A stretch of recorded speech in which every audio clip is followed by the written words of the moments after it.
Everyone, welcome back to our YouTube channel medical and nurses सब। आज था 19 March को पेपर ओएसएससी स्टाफ नर्स की पोस्ट के लिए। तो यहाँ पर ऑफिशियल क्वेश्चन पेपर हम सॉल्व करने वाले हैं। जो भी लोग पेपर दे के आए होंगे उनके पास आपका ABCD करके जो सेट होगा, सीरीज सेट जिसको हम कहेंगे, लेकिन जिन्होंने पेपर नहीं दिया है वो लोग इस पेपर को एक बार ज़रूर देखना।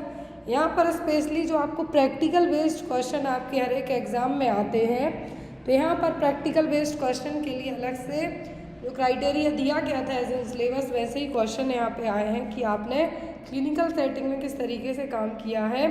नेगेटिव मार्किंग थी, तो यहाँ पर बहुत सारे लोगों ने कुछ क्वेश्चंस भी छोड़े हुए हैं।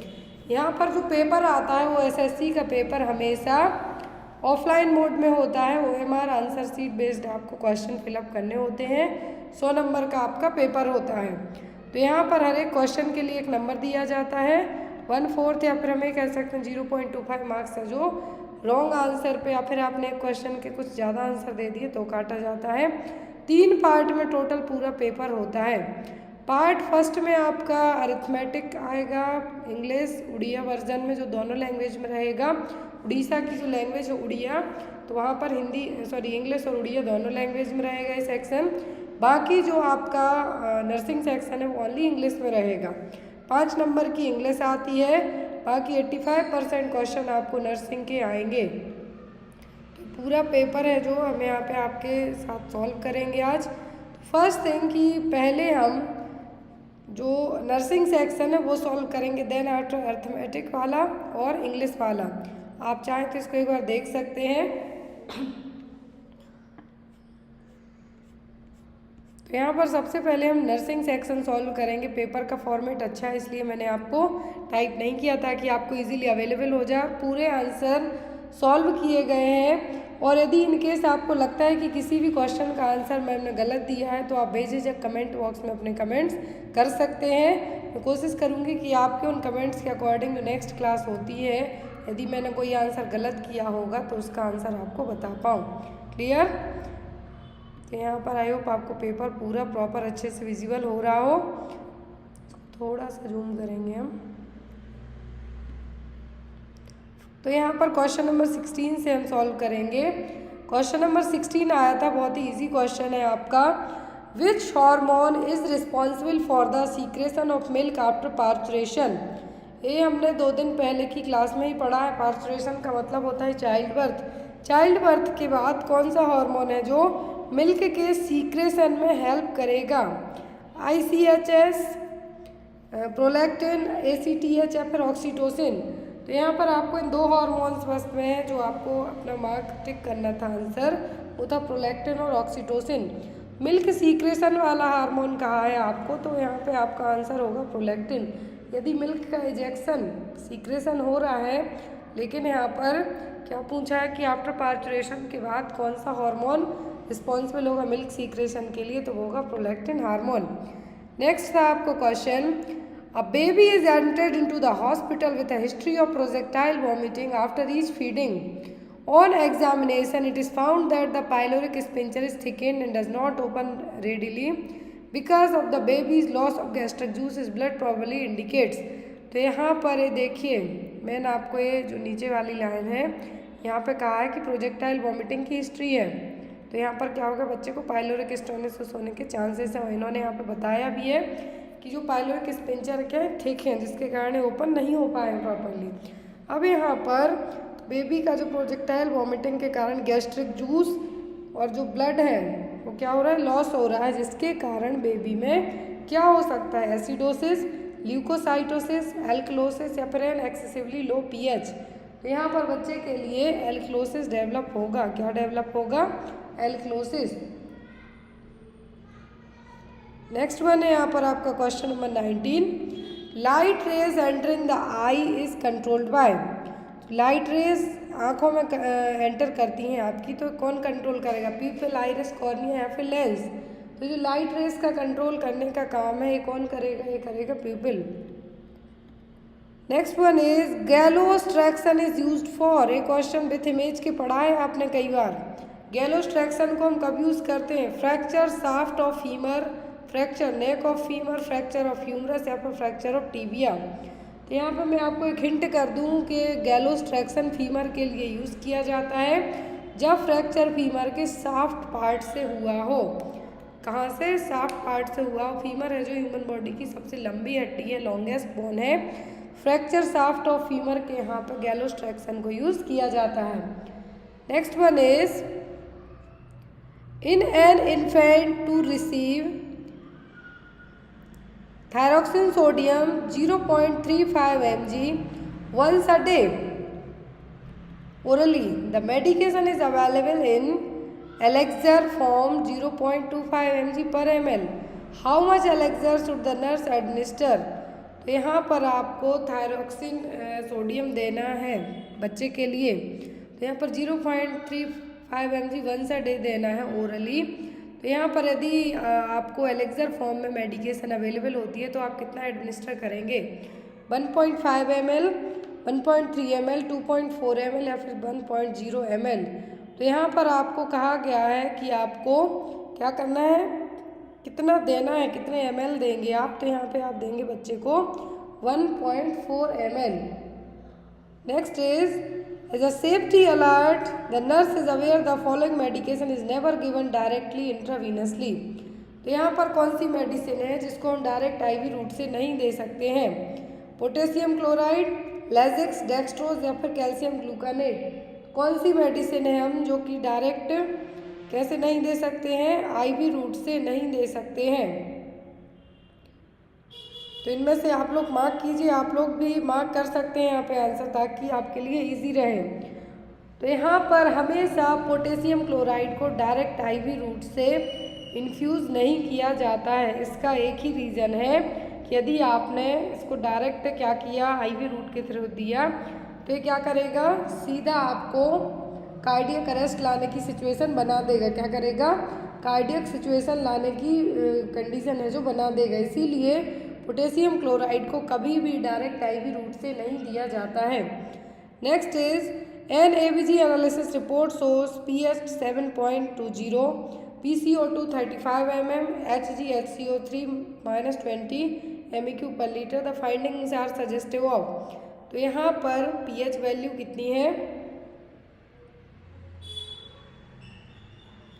सॉरी यहाँ पर जो पीएच वैल्यू कितनी है 7.20, PCO2 35 mm Hg, SCO3 20 MEQ पर लीटर है।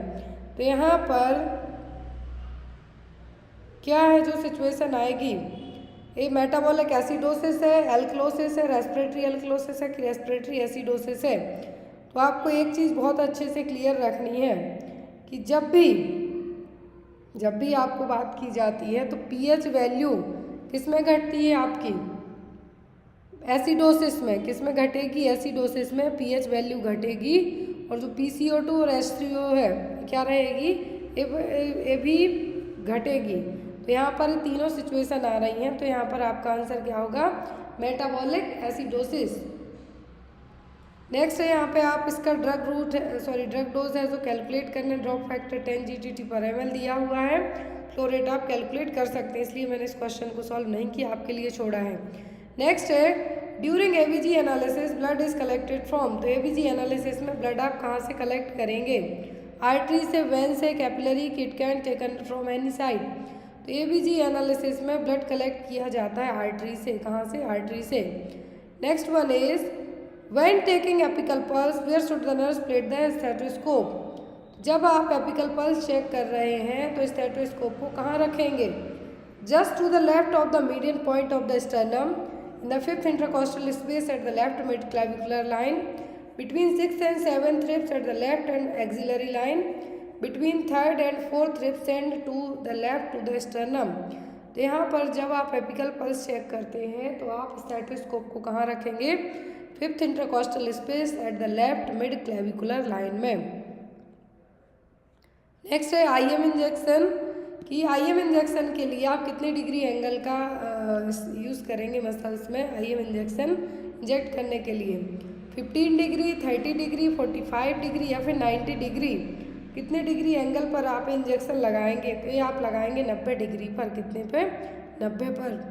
Next is the nutrient that provides the body preferred energy source. तो तो बॉडी का जो प्रेफर्ड एनर्जी सोर्स न्यूट्रिएंट्स है वो कौन सा, फैट, प्रोटीन, विटामिन की कार्बोहाइड्रेट। ये यहाँ पे आपका कार्बोहाइड्रेट आएगा, क्या आएगा, कार्बोहाइड्रेट। बॉडी बिल्डिंग फूड पूछते तब आप प्रोटीन कहते। Next is a nurse observed that the fingers of the casted forearm of a patient with fracture ulna are pale, cool and capillary riffling is delayed. She has to interrupt it as।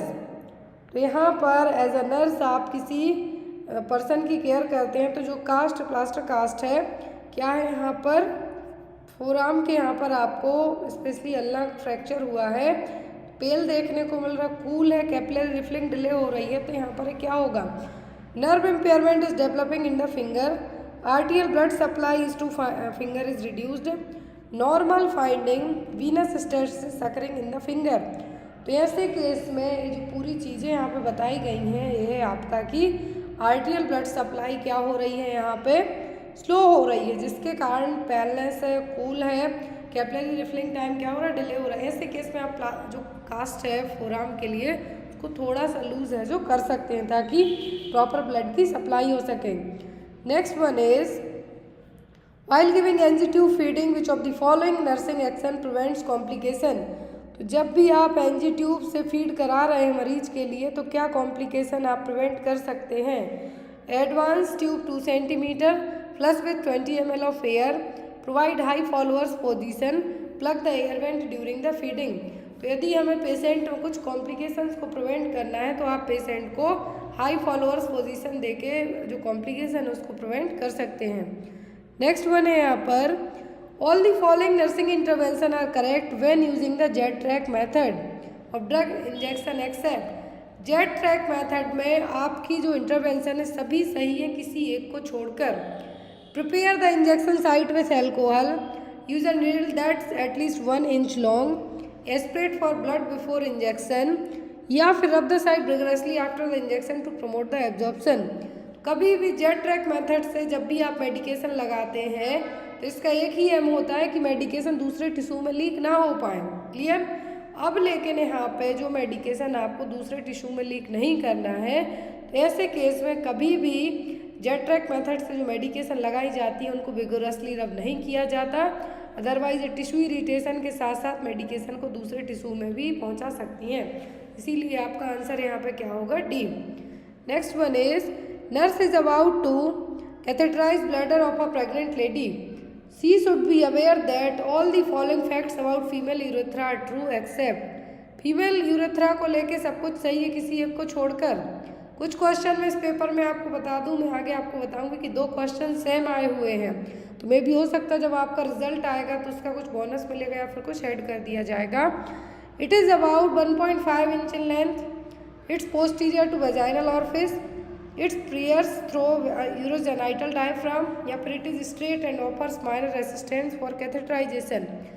तो जो female का जो urethra है mail urethra से यदि आप compare करते हैं तो फीमेल यूरेथ्रा शॉर्ट साइज में होता है, इसलिए यूटीआई भी सबसे ज़्यादा फीमेल्स को होता है। आपने मेल में बहुत रेयर केस में यूटीआई सुना होगा। तो यहाँ पर फीमेल यूरेथ्रा को लेके सब चीज़ें सही हैं किसी एक को छोड़कर, तो वो होगा पोस्टीरियर टू वेजाइनल ऑरिफिस, ये ऐसा नहीं है अपर पार्ट में रहेगा, तो यहाँ पर आपका आंसर क्या होगा, option number B. Next is to do percussion and postural drainage of lungs bronchiectasis, what body position of the patient a nurse should use. तो आप परकशन करते हैं मरीज के लिए तो यहाँ पर आप कौन सी पोजीशन देंगे, सुपाइन, प्रॉन, डेक्यूबिटस या फिर सेमी फॉलोअर्स। तो यहाँ पर ड्रेनेज के लिए, पोस्टल ड्रेनेज के लिए मरीज को ब्रोंकिएक्टेसिस है तो आपको यहाँ पे क्या करना है, कौन सी पोजीशन देना है, तो आप यहाँ पे देंगे prone position. Next is the elbow to the wrist, distal, lateral, ventral की प्रॉक्सिमल। तो क्या है, elbow is distal to the wrist, क्या है, elbow is distal to the wrist. Next is Geeta return from post anaesthesia care unit recovery room with a nasogastric tube in place following a gallbladder surgery. She continues complain of nausea. Which action would the nurse take? तो यहाँ पर गीता नाम की patient post anaesthesia care unit से वापस आई हुई है, NG tube है अभी उसके लिए, क्योंकि गॉल ब्लैडर सर्जरी हुई है तो उसको बार बार नोजिया हो रहा है। तो एज अ नर्स आप क्या करेंगे? Call the physician immediately, administer the prescribed antiemetic, check the patency of the nasogastric tube for any obstruction, या फिर चेंज द पेशेंट पोजीशन। तो यहाँ पर यदि मरीज को बार बार क्या हो रहा है, नोजिया फील हो रहा है, तो आपको यहाँ पे क्या करना है, एनजी ट्यूब की पेटेंसी को चेक करना है कि एनजी ट्यूब प्रॉपर है या नहीं। कुछ एनजी ट्यूब के कारण तो कॉम्प्लिकेशन नहीं हो रहे हैं, कुछ ऑब्स्ट्रक्शन तो नहीं है इसलिए। Next one is a client is scheduled for bronchoscopy. When teaching the client what to expect afterwards, the nurse highest priority of information would be। तो यदि मरीज के लिए क्या होना है, ब्रोंकोस्कोपी होने वाली है, शेड्यूल है पहले से, तो कोई भी प्रोसीजर होता है उसके पहले नर्स आप पेशेंट को बताएंगे कि इस प्रोसीजर में क्या होगा, आपको किस तरीके से हॉस्पिटल आना है कल। तो यहाँ पर ऑप्शन है food and fruits will be withheld for at least 2 hour, warm saline gargles will done quarterly 2 hour, coughing and deep breathing exercise will be done quarterly 2 hour, only ice chips and cold liquids will be allowed initially।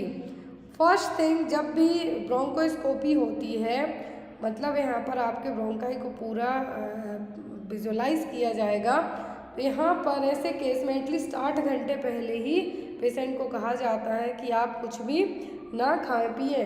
तो यहाँ पर भी आपको वही करना है, यहाँ पर 2 घंटे का एटलीस्ट 8 घंटे तक भी यहाँ पे पेशेंट को खाने पीने के लिए मना किया जाता है।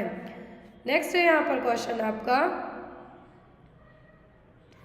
The client present with severe rectal bleeding, 16 diarrhoeal stools a day, severe abdominal pain, tenesmus and dehydration. Because of these symptoms, the nurse should be alert for the other problem associated with that disease। तो यहाँ पर मरीज के लिए कहा गया है कि पर्सन को रेक्टल ब्लीडिंग हो रही है, उसके साथ में 16 बार डायरियल स्टूल हो गए हैं, उसके सीवियर एब्डोमिनल पेन हो रहा है, डिहाइड्रेशन हो रहा है। तो एज अ नर्स आप किस चीज़ क्या प्रॉब्लम यहाँ पे आपको लगेगा कि ये क्रॉन्स डिसीज़ है, अल्सरेटिव कोलाइटिस है, डायबिटिकोलाइटिस है कि पेरिटोनाइटिस है। तो यहाँ पर जो सिम्टम बताए गए हैं कि 16 डायरियल स्टूल हो गए एक दिन में 16 बार, पर्सन क्या हो गया डायरिया टाइप से उसको स्टूल पास किए हैं उसने। फिर यहाँ पर मरीज के लिए क्या हुआ है, पेन भी हो रहा है। तो ये जो पूरे साइन है यहाँ पर, ये सभी साइन किसके हैं, अल्सरेटिव कोलाइटिस के, किसके, अल्सरेटिव कोलाइटिस के, क्योंकि क्रोनिक इन्फ्लामेटरी बाउल डिसीज़ है जिसमें आपका जो डाइजेस्टिव सिस्टम है वहाँ पे इन्फ्लामेशन होगा, इसके कारण आपको पेन भी होगा, पेन होने के साथ साथ डायरिया भी होगा, आपको क्रैम्प्स टाइप से भी होंगे। तो यहाँ पर ये सबके ulcerative colitis. Clear. Next is an adult had just been brought in an ambulance after a motor vehicle accident. Adult के लिए मोटर व्हीकल एक्सीडेंट के बाद हॉस्पिटल लाया गया। When assessing the client the nurse could expect which of the following manifestation could have resulted from sympathetic nervous system stimulation. कौन सा sign बताएगा कि पर्सन का सिंपैथेटिक नर्वस सिस्टम स्टिमुलेट हुआ है, या फिर यहाँ पे कुछ चोट लगी है। Rapid pulse and increase respiratory rate, decrease physiological functioning, rigid posture and Altered perceptual focus, या फिर इंक्रीज अवेयरनेस एंड अटेंशन। तो यहाँ पर क्या चीज़ें बताएगा कि जो सिंपैथेटिक नर्वस सिस्टम स्टिमुलेट हुआ है, तो वो होगा यहाँ पे आपका rapid pulse and increase respiratory rate. जो फाइट और फ्लाइट आइडिया है वो भी सिंपैथेटिक नर्वस सिस्टम के कारण ही होंगे। तो यहाँ पर भी वही हो रहा है कि पल्स रेट और रेस्पिरेटरी रेट दोनों बढ़ी हुई हैं। Next is nurse is performing CPR of an adult patient. When performing chest compression the nurse understand the correct hand placement is located over. तो CPR जब आप देते हैं तो आपका सही हाथ है जो कहाँ पर होना चाहिए, upper half of the sternum, upper third of sternum, lower half of the sternum, lower third of sternum. CPR देते टाइम आपका जो हाथ है कहाँ पे होना चाहिए, lower half of the sternum में। Next is the client has clear drainage from the nose and ears after head injury. How can the nurse determine if the drainage is CSF। तो यदि कुछ चोट लगी है जिसके हेड इंजरी के कारण नाक और आपके नाक से साथ ही साथ ईयर से जो फ्लूइड बाहर आ रहा है, तो आप कैसे आइडेंटिफाई करेंगे कि जो फ्लूइड आ रहा है, ड्रेनेज हो रहा है, एक्चुअल में सेरिब्रोस्पाइनल फ्लूइड है या नहीं। Measure the pH of the fluid, measure the specific gravity of the fluid, test for glucose या फिर टेस्ट फॉर क्लोराइड्स।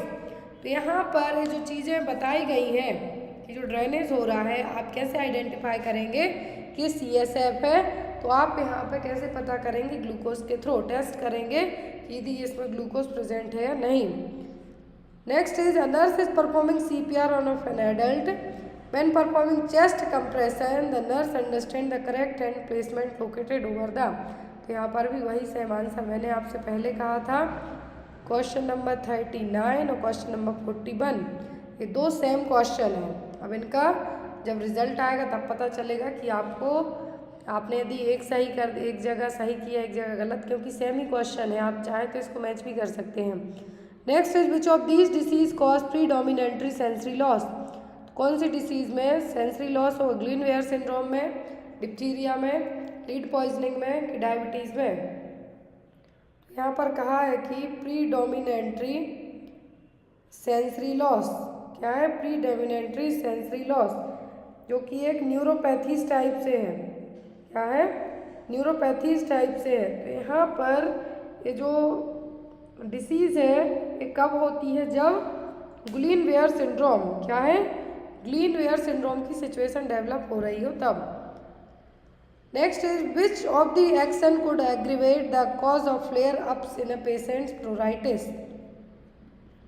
ऑप्शन है sleeping in cool and humidified environment, daily baths with fragrance off, using clothes made from 100% cotton, increasing fluid intake. तो सबसे पहले आपको पता होना चाहिए कि प्रूराइटिस है क्या, जब तो आप मार्क कर पाएंगे आंसर को। तो प्रूराइटिस हम क्या कहेंगे, इसको ईचिंग कहेंगे, क्या कहेंगे ईचिंग, तरीके की ईचिंग है, स्क्रैच आपकी बॉडी में आ जाएगा, खूब खुजली टाइप से होगी, आप अनकंफर्टेबल रहेंगे। तो यहाँ पर एक्शन को aggravate the cause of flare ups, तो प्रूराइटिस में कौन से कॉज है जो और ज़्यादा इसको एग्रीवेट करेंगे। फ्लूइड इंटेक से नहीं होगा, ऐसा आप 100% कॉटन के कपड़े पहनेंगे तो भी नहीं होगा आपको। एनवायरनमेंट अच्छा ठंडा है वहाँ सोते तो भी खुजली नहीं होगी, ईचिंग नहीं होगी। आपको ये तब होगी जब आप डेली बात करते हैं किससे, फ्रेगरेंट सॉप से, अलग अलग टाइप की महकती दहकती सॉप से, क्योंकि जब ईचिंग होती है तो डॉक्टर भी सोप लगाने से आपको मना करते हैं। तो वही सेम चीज़ है यहाँ पे आपके लिए। Next one is after receiving report which of the following patient should the nurse see first. Reports आने के बाद सबसे पहले आप कौन से पेशेंट को देखेंगे।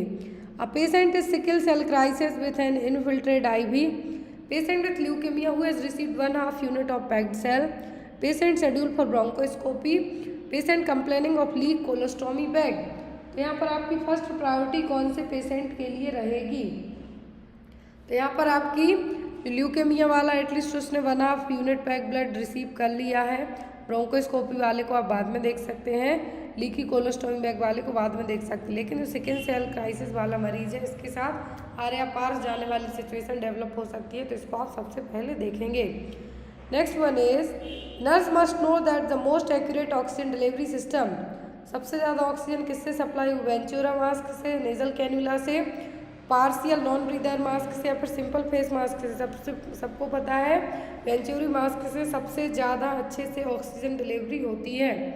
Next is which of the following condition is manifested by increased intraocular pressure, कौन सी कंडीशन में इंट्राओक्युलर प्रेशर बढ़ता है, कैटरैक्ट में, कंजक्टिवाइटिस, डेक्रोसाइटिस में कि ग्लूकोमा में। ग्लूकोमा में, किसमें, ग्लूकोमा में इंट्राओक्युलर प्रेशर बढ़ता है, जिसके कारण ऑप्टिक नर्व भी डैमेज हो जाती, कैटरैक्ट में तो ओपेसिटी होगी लेंस पर। Next one which of the following is a specific investigation to detect the seizures, seizures को डिटेक्ट करने के लिए आप क्या करेंगे, CT स्कैन करेंगे, MRI करेंगे, इलेक्ट्रोइंसेफेलोग्राम करेंगे या फिर एक्सरे करेंगे।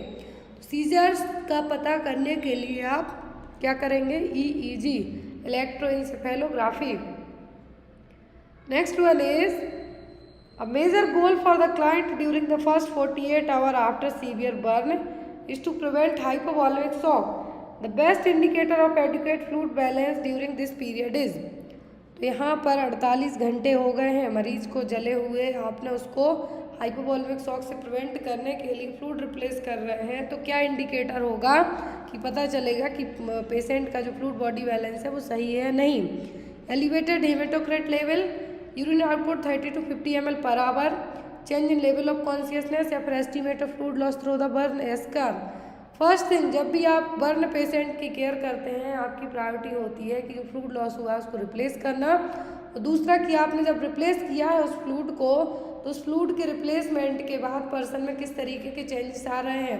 फ्लूइड रिप्लेस आप करते हैं हाइपोवॉल्मिक शॉक से बचाने के लिए, और यहाँ पर सही सबसे अच्छा जो तरीका पता चलेगा कि सही से फ्लूइड रिप्लेस हुआ है नहीं वो होगा आउटपुट किसकी, यूरिन आउटपुट। तो यहाँ पर भी आपका आंसर होगा कि urine output of 30 to 50 ml per hour. Next one is to avoid pulling the urinary catheter, nurse should tape the catheter on patient. तो यूरिनरी कैथेटर को रिमूव करने के लिए, पुल आउट करने के लिए आप किस तरीके से कैथेटर को जो लगा सकते हैं, अपर थाई में, लोअर थाई में कि हैंड लेग की फुट में। तो अपर थाई में, कहाँ पर, अपर थाई में। Avoid pulling the urinary catheter, nurse should tape the catheter on patients upper thigh. Next one is a 55-year-old male patient who is diagnosed with an evolving and myocardial infarction insists on going home। 55 साल का मरीज है, myocardial infarction हुआ है, insist कर रहा है कि उसको घर जाना है। Nurse encourage the patient to be admitted because the greatest risk with in the first 24 hours sustaining an MI is. यदि मेल 55 साल का है, उसको MI अटैक आया हुआ है, डायग्नोस हुआ है, तो 24 आवर तक आप उसको घर जाने से मना इसलिए कर रहे हैं क्यों, क्योंकि उसमें सडन डेथ भी हो सकती है। क्या है, सडन डेथ भी हो सकती है। एज्ड पर्सन 55 ईयर का है, तो यहाँ पर आप ऐसे केस में पर्सन को सडन डेथ से बचाने के लिए उसको एटलीस्ट इसलिए इनकरेज कर रहे हैं कि आप पहले 24 आवर हॉस्पिटल में ही स्टे कीजिए। Clear. Next is nurse has to apply erythromycin ointment to a newborn child. Which area of eyes is suppose to place it. Erythromycin दे रहे हैं ऑइंटमेंट बच्चे को, तो आप कहाँ पे देंगे, on the cornea, under the eyelets, lower conjunctiva कि अपर कंजक्टिवा में। तो ये आप देंगे अंडर द आईलेट्स में। कहाँ पे, अंडर द आईलेट्स।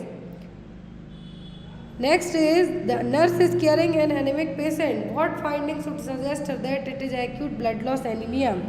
ये क्वेश्चन आपने यदि JIPMER का पेपर देखा होगा, आई थिंक 2013 का, तो उसमें से इस पेपर में 10 से 12 क्वेश्चन आए हुए हैं। प्लीज़ आप लोग एक बार चेक करना, JIPMER का 2013 का पेपर स्टाफ नर्स के लिए हुआ था 2013 में। उस पेपर को यदि जिन्होंने सॉल्व किया होगा 1 या 2 बार भी, तो उसमें से इस पेपर में आज के 10 से 12 क्वेश्चन आए हुए हैं। इवन ये चीज़ मैंने खुद चेक की हुई है। तो आप लोग प्लीज़ जब भी कोई सा भी एग्ज़ाम देते हैं, मैं ये चीज़ आपको इसलिए रिपीट कर रही हूँ कि आपके मन में डाउट होता है कि आपको SSC का पेपर ही देखना है जब आपका पेपर होता है, आप किसी दूसरे जगह के नर्सिंग ऑफिसर के पेपर देखना ही नहीं चाहते हैं, इवन सॉल्व भी नहीं करना चाहते हैं, तो आपकी सबसे बड़ी मिस्टेक होती है। जैसा मैंने आपको कल एक पेपर सॉल्व करवाया था रात में ANM का, फिर आपको मैंने CHO का पेपर उसके 2 दिन पहले सॉल्व करवाया था, तो उनमें भी क्वेश्चन मैच करते हैं। इवन 10-10, 15-15 क्वेश्चन आपको मैच कर जाते हैं। ऐसे ही जो आज का पेपर हुआ है, इसमें एम्स के और जो JIPMER का पेपर हुआ है, इन दोनों के पेपर्स के कम से कम JIPMER के तो 12-13 क्वेश्चन तक आए हुए हैं, और एम्स में जो पहले प्रीवियस पेपर हुए हैं बिना नॉरसेट के पहले, उनमें से भी यहाँ पे 10 से 12 क्वेश्चन आए हुए हैं। तो यहाँ पर मैं आपको यही चीज़ इसलिए रिपीट करती हूँ बार बार, ताकि आप जब भी कोई भी अपकमिंग एग्ज़ाम देते हैं तो आपके पास जो भी पेपर्स हैं आप उनको एक बार रीचेक ज़रूर कर लिया कीजिए। तो यहाँ पर है कि आपको पता कैसे चलेगा कि एक्यूट ब्लड लॉस एनीमिया हुआ है। Exertion dyspnoea, easy fatigue on exertion, bradycardia at या फिर पोस्टरल हाइपोटेंशन। तो ये यहाँ पर आपको पता चलेगा कि पेशेंट बहुत ही फास्ट तरीके से थकेगा। Easy fatigue on exertion. Next one is 30-year-old patient has an ulcer over lateral malleus. Nurse caring for the patient understand the pain of the patient is due to। यहाँ पर 30-year-old person है, ulcer over lateral malleus। malleus क्या पीछे की तरफ एक bone होगी, मेलियोलस है जो, तो यदि वहाँ पे पेन हो रहा है, तो ये पेन किसके कारण हो रहा है? ये पेन हो रहा है इस्चीमिया के कारण। किसके कारण? इस्चीमिया के कारण। Next one is a parent bring a toddler aged 18 months to the clinic for a regular checkup. When palpating the toddler's fontanelles, what should the nurse expect to find? यदि 18 महीने के toddler को clinic लाया गया है, आप checkup करते हैं तो क्या पता चलेगा? Closed anterior fontanelle and open posterior, तो ऐसा नहीं है। फिर सेकेंड है open anterior fontanelle closed posterior, closed anterior posterior fontanelle या फिर open anterior and posterior fontanelle. तो 12 से 18 महीने में एंटीरियर फॉन्टेनल क्लोज हो जाते हैं और इनिशियल मंथ में पोस्टीरियर क्लोज हो जाते हैं। तो 18 महीने का बच्चा यदि आया है, टोडलर क्लिनिक पे आया है, तो उसके जो एंटीरियर पोस्टीरियर दोनों फॉन्टेनल्स क्या हो जाएंगे? क्लोज हो जाएंगे। Next one is a 1-year-old child presented to the OPD with the history of short stature, tiredness and constipation. Examination revealed a palpable goiter. Serum T4 was decreased and TSH level were increased, which is the most probable diagnosis. तो यहाँ पर बच्चे में कौन सा diagnosis होगा कि बच्चा 1 साल का है, ओपीडी आया है, शॉर्ट स्टेचर है, टायर्ड है, कॉन्स्टिपेटेड है, टेस्ट किए पता चला कि बच्चे को ग्वाइटर है, एग्जामिनेशन से पता चला ग्वाइटर है, टेस्ट किए तो T4 बढ़ा हुआ है, TSH का लेवल T4 घटा है, TSH बढ़ा हुआ है। तो ये क्या है? Thyroid dysgenesis, thyroid dyshormonogenesis, TSH receptor blocking antibody या फिर सेंट्रल हाइपोथायरॉयडिज्म। बच्चे को जो चीज़ हुई है वो है thyroid dyshormonogenesis. Next one is depression is, तो डिप्रेशन क्या है? Normal part of ageing, is not a normal process of ageing, include symptoms such as loss of interest, sadness, weight loss and worthless feeling. अब यहाँ पे last option का है B and C are the correct answer. तो बिल्कुल सही कि depression ageing का मतलब आप बूढ़े होते जाते तो आप डिप्रेस तो बिल्कुल भी नहीं होंगे, लेकिन इसके सिम्टम है कि loss of interest, sadness, weight loss, worthless feeling. तो यहाँ पर आपका आंसर होगा option number D. Next one, a client is admitted to the psychiatric unit of a local hospital with chronic undifferentiated schizophrenia. During the next several days, the client is seen laughing, yelling and talking to herself. This behavior is characteristics of। यदि psychiatric unit में किसी patient को admit किया गया है, उसको क्या है? क्रॉनिक लंबे टाइम से अनडिफरेंशिएटेड सीजोफ्रेनिया है। कुछ टाइम के बाद वो मरीज हंस रहा है, बात कर रहा है, चिल्ला रहा है, लेकिन किससे? खुद से। तो ये क्या है? डेल्यूजन है, लूजनिंग ऑफ एसोसिएशन है, एल्यूजन है कि हेल्यूसिनेशन है? ये उस पर्सन का क्या है? ये उस पर्सन का हेल्यूसिनेशन। क्या है? Hallucination. Next is a client with chronic schizophrenia who takes neuroleptic medication is admitted to the psychiatric unit. Nursing assessment reveals rigidity, fever, hypertension and diaphoresis, मतलब बहुत ज़्यादा स्वेटिंग हो रही है। These findings suggest which life threatening reaction। Person यहाँ पर neuroleptic medication ले रहा है। सबसे पहली चीज़, साइकेट्रिक वार्ड में एडमिट हुआ है तो उसको फीवर है, हाइपरटेंशन है, बहुत ज़्यादा स्वेटिंग हो रही है। अब यहाँ पर आपको कौन सी सिचुएशन होगी? Tired dyskinesia, dystonia, neuroleptic malignant syndrome या फिर अकाथीसिया। तो ये जो यहाँ पर साइन कहे हैं, न्यूरोलेप्टिक मेडिकेशन वो ले रहा है, सीजोफ्रेनिया हुआ है उसको लंबे टाइम से, तो हो गया उसको न्यूरोलेप्टिक मैलिग्नेंट सिंड्रोम। क्या है? Neuroleptic malignant syndrome. क्योंकि टायर्ड डिस्काइनेसिया में फीवर नहीं आता है, बाकी बीपी लो होता है, ना कि बढ़ेगा। Next one is when teaching a patient who has a diagnosis of schizophrenia about success independent living in the community, a nurse should encourage the patient to। यदि किसी पेशेंट को आप पढ़ाते हैं जिसको सीजोफ्रेनिया हुआ है, सीजोफ्रेनिया क्यों हुआ है?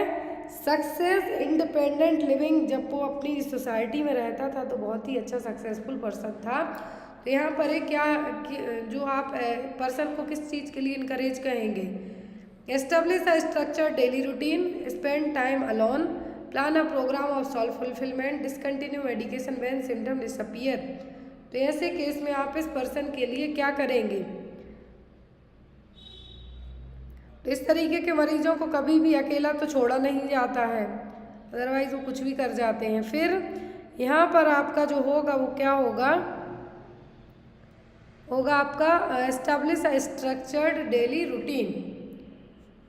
Next is the drug which is use to create aversion in alcohol dependency. तो एवर्जन थेरेपी के तौर पे कौन सी ड्रग यूज़ की जाती है? एमोमॉर्फिन, प्रोप्रेनॉल, डाइजेपाम या डाइसल्फ्राम। तो होती डाइसल्फ्राम, इसको डिटरेंट एजेंट भी कहा जाता है।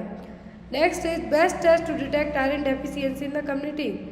आयरन की कमी है या नहीं कैसे पता चलता है? तो ये पता चलेगा सीरम फेरिटिन टेस्ट से।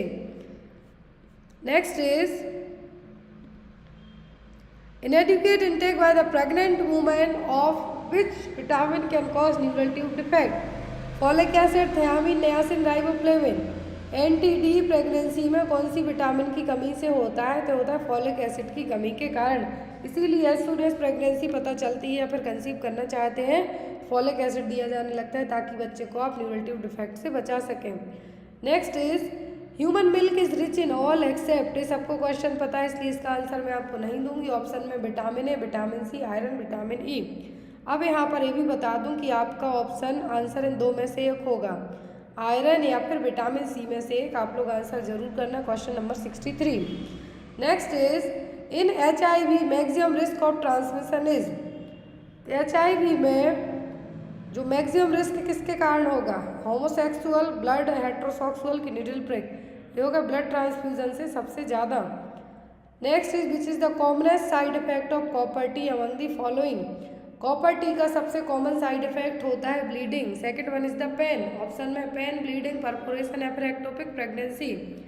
नेक्स्ट है यहाँ पर आपका medical termination of pregnancy. MTP can be done up to 12 weeks, 16 week, 20 weeks या फिर 10 वीक्स। तो MTP है जो अभी 20 वीक्स, यहाँ पर रिवाइज किया गया था जब 20 वीक्स है, और जो अमेंडमेंट एक्ट है उसमें 24 भी कर दिया है। Next is dots is used in the treatment of. तो डॉट्स ट्रीटमेंट किस में यूज़ किया जाता है? TB, लेप्रोसी, मलेरिया की फाइलेरिया। तो किस में होता है? ट्यूबरक्लोसिस के ट्रीटमेंट में एटलीस्ट 6 to 12 मंथ तक। Next is a freshly prepared ORS solution should not be used after. तो ORS सॉल्यूशन को कितने टाइम के बाद है जो यूज़ नहीं किया जाता है? 4 घंटे, 6 घंटे, 12 घंटे की 24 घंटे। तो ये 24 घंटे के बाद यूज़ नहीं किया जाता। Next one is which of the following sign will indicate that a young child is suffering from severe pneumonia. कैसे पता चलेगा कि बच्चे को सीवियर निमोनिया हुआ है? डिस्निया से, वीजिंग से, फास्ट ब्रीदिंग से कि चेस्ट इंड्रॉइंग से? निमोनिया का जो क्लासिकल साइन होता है बच्चों में वो होता है चेस्ट इंड्रॉइंग। वीजिंग होता है कब? जब बच्चे को अस्थमेटिक टाइप के लक्षण दिख रहे हो, मतलब बहुत ज़्यादा नैरो हो गई हो ब्रोंकाइट, तो यहाँ पर जब वीजिंग साउंड भी दिखने लगेंगे। लेकिन चेस्ट इंड्रॉइंग जो क्लासिकल साइन होता है निमोनिया का। Next is a patient gives a history that she has missed a single dose of her combined oral contraceptive pills. Which of the following will you advise her. यदि किसी person ने अपनी OCP pills की एक पिल miss कर दी तो आप क्या कहेंगे? Continue with the course without regard to the missed dose, take 2 pills the next day and continue with the course, take 2 pills every day for the remaining part of the course, या फिर discontinue the course and use an alternative method of contraception. तो यदि इस एक dose miss हो गया है तो आप उसको कहेंगे कि दूसरे दिन आप 2 मेडिसिन लेके अपना जो कोर्स कंटिन्यू कर रहे हैं OCP का वो कंटिन्यू कीजिए। यहाँ पे आपको तो डेली 2-2 लेने की ज़रूरत नहीं है, ना तो डिसकंटिन्यू करने की ज़रूरत है। Next one is which of the following factor may affect the drug absorption rate from IM injection site. तो इंट्रामस्कुलर इंजेक्शन साइट में कौन सा फैक्टर ड्रग एब्जॉर्प्शन को अफेक्ट करेगा?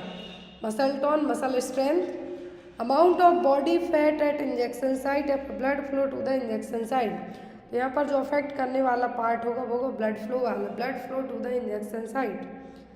नेक्स्ट है यहाँ पर drug that increase both systolic diastolic blood pressure for a prolonged period. कौन सी मेडिसिन है जो लंबे टाइम तक सिस्टोलिक और डायस्टोलिक BP को बढ़ाने का काम करेगी? ऑप्शन में है यहाँ पर डोपामाइन, एफेड्रिन, एपिनेफ्रिन या फिर डोब्यूटामाइन। तो यहाँ पर जो मेडिकेशन होगी वो होगी एफेड्रिन। क्या है एफेड्रिन? जो कि हाइपोटेंशन को ट्रीट करने के लिए यूज़ की जाती है। ये क्या है? सिम्प्थोमेटिक क्लास की ड्रग है जो कि जनरली क्या करेगी? यदि लंबे टाइम तक क्या है, यदि पर्सन के लिए लो बीपी की सिचुएशन हो रही है और उसने सर्जरी के टाइम पे मान लीजिए किसी भी पर्सन ने एनेस्थीसिया लिया है तो उस टाइम पे बीपी क्या होता है और डाउन होने लगेगा, तो ऐसे केस में जो ड्रग दी जाती है वो ephedrine. Next is paracetamol is an, तो पैरासीटामोल के एंटीपायरेटिक, एंटीटसिव, एंटीबायोटिक की एंटी एमेटिक, सबको पता है पैरासीटामोल एक एंटीपायरेटिक है। Glucose is added in ORS, ORS में ग्लूकोज क्यों ऐड किया जाता है? Improve the taste, decrease bacterial colonisation, increase the stability या फिर इंक्रीज एब्जॉर्प्शन ऑफ सोडियम। तो ORS है जो क्यों दिया जाता है, सॉरी ग्लूकोज में ORS क्यों ऐड किया जाता है?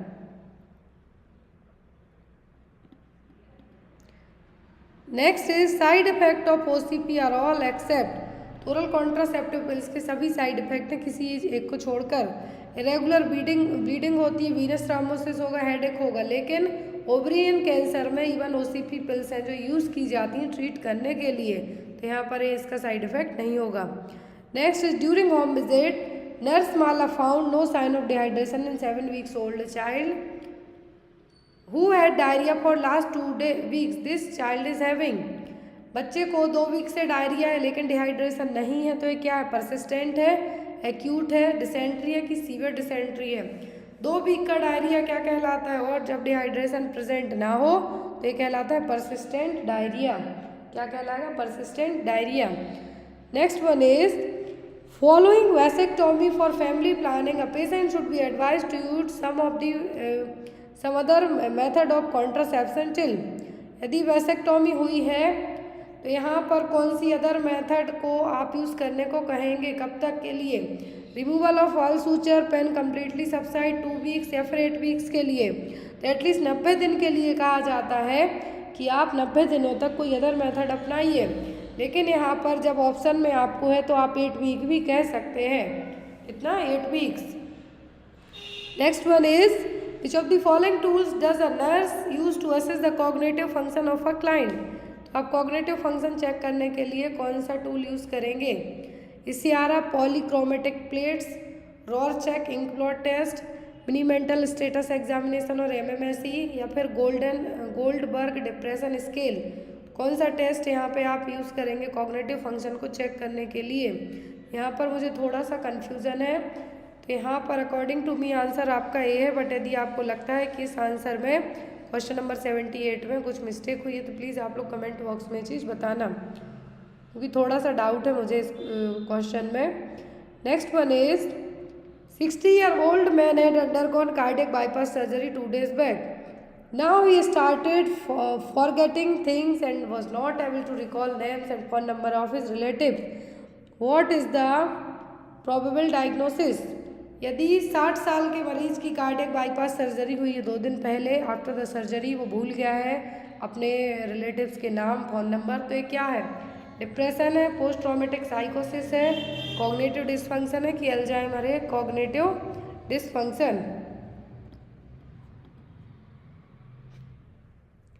Next is a client is experiencing anxiety attack, the most appropriate nursing intervention should be, यदि किसी को एंजाइटी अटैक आता है तो आप क्या करेंगे? Turning on the television, living the client alone, staying with the client, speaking in short sentence, या फिर ask the client to play with others client. तो यदि किसी मरीज को एंजाइटी अटैक आता है तो आप ऐसे केस में क्या करेंगे? मरीज के साथ रुकेंगे और उससे छोटे छोटे सेंटेंस में बात करेंगे। Next one is when is the best time to achieve pregnancy, यहाँ पर कहा है कि जो फर्टाइल विंडो पीरियड कौन सा है? midway between 7th and 8th day of ovulation, immediately after starting of menses, 14 days after the beginning of period, 7 days before the next period is expected। क्या होगा यहाँ पे आपका आंसर? तो होगा 14 days after the beginning of period। Next one is inspection of the uterine cavity by endoscopy with access through the cervix is known as, question ध्यान से देखिए कि यूट्राइन कैविटी के थ्रू, एंडोस्कोपी के थ्रू आपको cervix को देखना है, तो क्या कहलाएगा? हिस्ट्रोस्कोपी, साल्पिंगोस्कोपी, साल्पिंगोग्राम या फिर हिस्ट्रोसाल्पिंगोग्राफी। तो यहाँ पर एंडोस्कोपी के थ्रू जब ओनली सर्विक्स को देखा जाना है तो ये कहलाएगा हिस्ट्रोस्कोपी। क्या होगा? Hysteroscopy. Next is which among the following is correct regarding iron supplementation. Iron supplementation को लेके सही पॉइंट क्या है? Taking along with the milk, taking along with lemon juice, taking along with water, taking after food. तो iron supplementation को लेके हमेशा doctor advice करते हैं कि सिट्रस फ्रूट के साथ लीजिए, पॉसिबल हो तो यहाँ पर भी आप कह सकते हैं कि take it along with the lemon juice. Next one is what do you mean by first stage of labour. तो फर्स्ट स्टेज ऑफ लेबर का मतलब क्या है? Onset of true labour pain till full dilatation of cervix, full dilatation of cervix to expulsion of foetus, expulsion of fetus to expulsion of placenta, फिर observation for at least 1 hour after the expulsion of placenta। First stage आपकी ये है जो option number ए दिया गया है। Second stage है आपकी ऑप्शन नंबर बी वाली, थर्ड स्टेज है एक्सपल्सन वाली और फोर्थ है ऑब्जर्वेशनरी वाली। क्लियर? तो यहाँ पर आपका आंसर क्या होगा? Option number A. Clear? Second stage क्या है? Full dilatation of cervix to expulsion of foetus, third में एक्सपल्सन टू फीटस से लेके प्लेसेंटा का expulsion, fourth is observationary. Next one is common type of ovarian cancer is. तो ovarian cancer का सबसे common type कौन सा है? Adenocarcinomas, endometrial tumours, epithelial ovarian cancer है, फिर म्यूसिनस एंड एडिनोकार्सिनोमास। तो 80% तक जो ओवेरियन कैंसर होते हैं वो होते हैं एपिथेलियल ओवेरियन कैंसर। कितने? 75 से 80% तक एपिथेलियल ओवेरियन कैंसर होंगे। Next is identify the high risk infant among the following. तो इनमें से हाई रिस्क इन्फेंट कौन सा होगा? Infant with birth weight 2.5 kg मतलब ये नॉर्मल है, इन्फेंट ऑन आर्टिफिशियल फीडिंग, या फिर infant with birth weight 2 kg, या फिर infant with Apgar score 8। Apgar score भी सही है, दोनों सही है। अब आर्टिफिशियल फीडिंग वाला है और बर्थ वेट 2 kg। तो हाई रिस्क में यहाँ पर जो केयर की जरूरत पड़ेगी वो होगा 2 kg वाला। Next is what should be the temperature of delivery room to maintain warmth for neonate. Delivery room का टेम्परेचर कितना होगा कि डिलीवरी के बाद जो न्यूनेट हुआ है उसका बॉडी टेम्परेचर मेंटेन रहे, गर्माहट क्योंकि ज़रूरत पड़ती है। 21 से 24 degree Celsius, 25 to 28 degree Celsius, 28 to 30 degree Celsius या फिर अबव 30 डिग्री सेल्सियस। तो डिलीवरी रूम का और लेबर रूम का यदि आपको टेम्परेचर पूछा जाता है तो होता है 25 से 28 डिग्री सेल्सियस तक। Next is which among the following condition required repeated blood transfusion. किस केस में बार बार ब्लड ट्रांसफ्यूज करने की जरूरत पड़ेगी? आयरन डेफिशिएंसी एनीमिया में, परनीसियस एनीमिया में, थैलेसीमिया में, कि विटामिन B12 डेफिशिएंसी में। तो ये जरूरत पड़ेगी आपको थैलेसीमिया के मरीज में। Next one is in an infant the important clinical finding which makes one two suspect increased intracranial tension. तो यहाँ पर कौन सी फाइंडिंग है जिससे पता चलेगा कि इन्फेंट में इंट्राक्रैनियल प्रेशर बढ़ा हुआ है? फीवर से, सनकेनाइज से, टेकिपनिया से, कि वल्स्ड एंटीरियर फॉन्टेनेल से। तो इन्फेंसी पीरियड में बात की जा रही है तो एंटीरियर फॉन्टेनेल क्या रहेगा? वल्स रहेगा, क्योंकि ये 3 महीने में तो क्लोज ही हो पाएगा, इसीलिए यहाँ पर एंटीरियर फॉन्टेनेल कैसा रहेगा? वल्स रहेगा। Next is which is the most common nutritional problem associated with down syndrome. Down syndrome वाले मरीज में कौन सी प्रॉब्लम हो सकती है? ओबेसिटी, क्वाशियोरकर, मरासमस की विटामिन ए डिफिशियंसी। तो जो डाउन सिंड्रोम वाले पेशेंट होते हैं उनमें जो डेफिशियंसी होगी वो किसकी होगी? क्वाशियोरकर। किसकी? प्रोटीन की। कौन सी होगी? प्रोटीन की डेफिशियंसी होती है जनरली किसमें? डाउन सिंड्रोम वाले मरीज में। तो यहाँ पर जो प्रॉब्लम आएगी वो क्या होगी? Kwashiorkor. Next is drug of choice to treat leprosy. तो लेप्रोसी के लिए ड्रग ऑफ चॉइस क्या? रिफाम्सिन, एसाइक्लोविर, जिडोविडिन, किडेप्सोन। रिफाम्सिन टीबी की है, एसाइक्लोविर एक एंटीवायरल ड्रग है, जिडोविडिन एड्स के लिए है, जो ड्रग ऑफ चॉइस है वो क्या है? Dapsone. Next is which of the following item is not sterilised by antiseptic solution. तो एंटीसेप्टिक सॉल्यूशन से सक्शन कैथेटर किए जाएंगे, एनीमा ट्यूब की जाएगी, एनजी ट्यूब की जाएगी, लेकिन सर्जिकल इंसीजर एंटीसेप्टिक सॉल्यूशन से स्टरलाइज नहीं किए जाएंगे। Next is most effective mode of transmission of HIV। अब इसका आंसर मैंने आपको पहले ही बताया क्योंकि मैंने कहा था कि 2 क्वेश्चन रिपीट है एक तरीके से। सबसे इफेक्टिव मोड कौन सा है? सेक्सुअल है, ब्लड प्रोडक्ट से या निडल सिरिंज से कि मदर से बेबी में होने वाला है। When the patient is acquiring infection from another patient, it's known as, तो जो इन्फेक्शन किसी दूसरे मरीज से लग जाए वो क्या होगा, क्रॉस हाइड्रोजेनिक अपॉर्चुनिस्टिक की नोजोकोमियल। तो एक इन्फेक्शन दूसरे मरीज से लग रहा है तो कहलाएगा नोजोकोमियल इन्फेक्शन और hospital acquired infection. Next is most common site of extra thoracic TB in children. तो एक्स्ट्रा थोरेसिक टीबी बच्चों में कौन सी होगी, लिम्फ नोड में होगी, स्केलेटन में होगी, सेंट्रल नर्वस सिस्टम में होगी कि हार्ट में होगी, तो एक करती है जनरली लिम्फ नोड को affect. Next one, which of the following is significantly different between human and cow milk. तो गाय और ह्यूमन के जो ब्रेस्ट मिल्क में क्या डिफरेंट है, प्रोटीन फैट का, प्रोटीन शुगर का, प्रोटीन लैक्टोज का कि मिनरल्स का। मेन अफेक्ट होता है प्रोटीन और लैक्टोज का, किसका, प्रोटीन और लैक्टोज का। Next is the substance deposit in skin and sclera in jaundice. जो सब्सटेंस स्किन और स्क्लेरा में डिपॉजिट होते हैं, इकट्ठे होते हैं, वो क्या है, बिलिरुबिन सबको पता है कौन सा, डायरेक्ट और अनकॉन्जुगेटेड, डायरेक्ट और कॉन्जुगेटेड, ब्लीबर्डिन या फिर स्टेरोकोवलिन। कौन सा यहाँ पर आपका आंसर होगा, वो इनडायरेक्ट और unconjugated bilirubin. Next is iron is deficient in, किसमें आयरन नहीं होगा, सेरेल्स में, मैजिक कॉर्न में, पल्सेस में कि मिल्क में, तो आयरन नहीं होगा दूध में।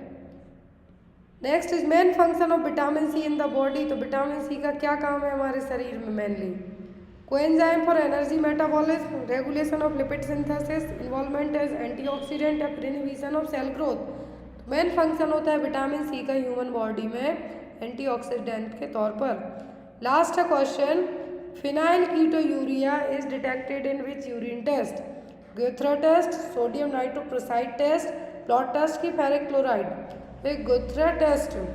तो ये था आपका OSSC का आज का पेपर। मैं आपसे फिर से रिक्वेस्ट करती हूँ कि आप जब भी कहीं का भी पेपर दिया करें, प्लीज़ अलग अलग जगह के पेपर एक बार जरूर चेक कर लिया करें, क्योंकि आपको बहुत सारे क्वेश्चन मैच करते हुए आते हैं। Thank you for watching us, bye bye.